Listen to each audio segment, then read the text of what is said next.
আসসালামু আলাইকুম। আপনারা সবাই কেমন আছেন? আশা করি আপনারা সবাই ভালো আছেন। যে যেখান থেকে আমার এই ভিডিওটা দেখতেছেন তাদের প্রতি রইল আমার ভালোবাসা ও শুভকামনা। আর যারা আমার চ্যানেলে নতুন আসবেন অবশ্যই আমার চ্যানেলটা সাবস্ক্রাইবার করে আমার সাথেই থাকবেন আর সম্পূর্ণ ভিডিওটা না টেনে আপনারা দেখতে থাকেন। তো আপনারা দেখতেই পারতেছেন আমার হাতে কিছু ডিম আছে। তো এর আগে আপনাদেরকে আমি ফ্রেশ ডিম দেখাইছি। আর এখানে আপনারা দেখতেই পারতেছেন আবার একটা পলির ভিতরে ডিম ফাটা। কেন আমি ফ্রেশ ডিম দেখালাম তারপর আমি ফাটা ডিম দেখাইতেছি। আপনাদের ভাইয়া আজকে রাত্রে বাজার করে নিয়ে এসে আনার পরে ডিমগুলো আমি বলতেছি ডিম তো ফাইটে গেছে, তুমি এগুলো কি আনছো? বলতেছে না ডিম তো ফাটে নাই, আমি তো ব্যাগের উপরে রাখছি। আরে ব্যাগের উপরে রাখার পর যদি অটো রিক্সাতে যদি বসা হয় তখন রাস্তাঘাটের আসা অবস্থা তো ডিম তো ফাইটেই যাইব। তারপর আর কি করার আছে? কিচ্ছু তো করার নেই। আপনাদের ভাইয়া বলতেছে ডিম এখন এত দাম বাইরে গেছে, তার ভিতরে একটা ডিম ফাইটাও গেছে গা, তো আর কি করার আছে? কিচ্ছু করার নাই। যা ছিল কপালে তাই হয়েছে। আর এখানে দেখতেই পারতেছেন আপনাদের ভাইয়া কি কি সবজি নিয়েছে, আমি আপনাদের মাঝে শেয়ার করতেছি। আমার হাতে দেখতে পারতেছেন এখানে এখন করলা, কিছুক্ষণ আগে আপনারা দেখতে পারলেন ঝিঙ্গা নিয়ে এসে আর দুন্দুল নিয়েছে। ঝিঙ্গা কি মানে কহি নিয়েছে আর দুন্দুল নিয়ে আসছে এখানে। আর এখানে দেখতে পারতেছেন কাঁচামরিচও আছে আমার হাতে, অনেক কাঁচামরিচ এখানে আছে। তো কাঁচামরিচটা ঘরে সবসময় থাকাটা ভালো, কাঁচামরিচ না হলে তরকারি রান্না করে খেতে খুব কষ্ট হয়ে যায়। তো এখানে দেখতেই পারতেছেন আপনাদের ভাইয়া এরকম বাজার করে এনে বলতেছে তরি তরকারির এত দাম বাজারে যাওয়া যায় না, মাথাটা খুব খুব গরম হয়ে যায়।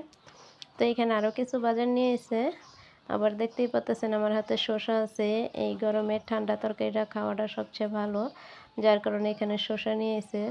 তো আমি বলতেছিলাম যে এত শসা কিসের জন্য নিয়ে এসো? তো বলতেছে শসা তরকারি এখন গরম তো প্রচুর তরকারি খাওয়াটা ভালো। তার সাথে নিয়ে এসে আবার দেখতেই পারতেছেন মূলার চেহারা দেখতেই পারতেছেন কতটা সুন্দর, কারণ বর্তমানে এই সিজনে মূলার চেহারা এরকমই হওয়াটাই স্বাভাবিক। কারণ এখন মূলার যেতে সিজন না, শীত ছাড়া মূলা খেতে ভালোও লাগে না। তারপর আপনাদের ভাইয়ার ভালো লাগছে নিয়েছে। আর হাতে দেখতে পাচ্তেছেন আমার কিছু টমেটো আছে। তো এই টমেটোগুলো আনা হয়েছে, গরম যেহেতু প্রচুর পড়ছে টমেটো ভর্তা বানিয়ে খাওয়ার জন্য নিয়েছে। তো টমেটোগুলো খুব পাকা ছিল এইখানে। আর গরম যেহেতু পড়ছে টমেটো ভর্তা না খেলে তো ভালোই লাগে না। তো দেখতেই পাচ্ছেন এখানে 3 কেজি টমেটো নিয়েছে। আমি জিজ্ঞেস করলাম, বলতেছে 3 কেজি টমেটো আছে, দুপুর হলে টমেটো ভর্তাটা খেতে খুব ভালো লাগে। তো দেখতেই পারতেছেন এখানে টমেটো আমি দেখাইতেছি আমি আপনাদেরকে। তো আরও কি কি আনছে আমি আপনাদের মাঝে শেয়ার করতেছি। তার সাথে নিয়ে এসে কিছু আম নিয়ে এসে এখানে বাজারে যেতে এখন আমের সিজন।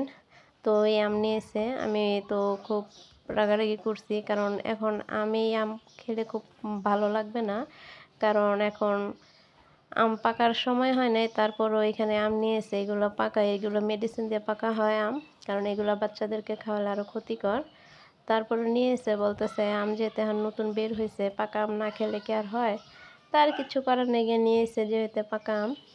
তো এখানে আমি আপনাদের মাঝে আম দেখাইতেছি।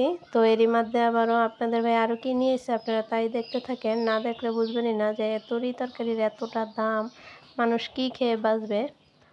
কারণ সাধারণ মানুষের এখন কিন্তু যে কোনো জিনিসই কিনতে গেলে হিমজিম খাওয়া লাগে। আর হাতে দেখতে পাচ্ছেন কতটুকু একটা তরমুজ, এই তরমুজটার দাম নিচ্ছে 100 টাকা। দেখেন কত ছোট তরমুজ।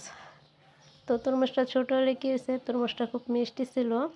তো আপনাদের ভাইয়া কেটে তারপর নিয়ে এসে, তরমুজটা খুব মিষ্টি ছিল। তো দেখতেই পারলেন আজকে কি বাজার করে নিয়ে আসছে আমি আপনাদের মাঝে শেয়ার করলাম। তার সাথে নিয়ে এসেছিল আবার আলু, 10 টাকা 15 টাকা কেজির আলু এখন 250 টাকা পাল্লা হয়ে গেছে। তো মানুষ কি খেয়ে বাঁচবে জানি না। আপনারা এখানে যা দেখতে পাচ্ছেন আপনাদের ভাইয়া বললো এখানে 700 টাকার বাজার নিয়ে এসে। তো আর কিছু করার নাই, খেতে হলে আনতে হবে, এটাই স্বাভাবিক। তো আমি আপনাদের মাঝে আমার এই ছোট্ট একটা ভিডিও শেয়ার করছি। আপনাদের কেমন লাগে আপনারা অবশ্যই আমার কমেন্টের মাধ্যমে জানাবেন। আল্লাহ হাফেজ।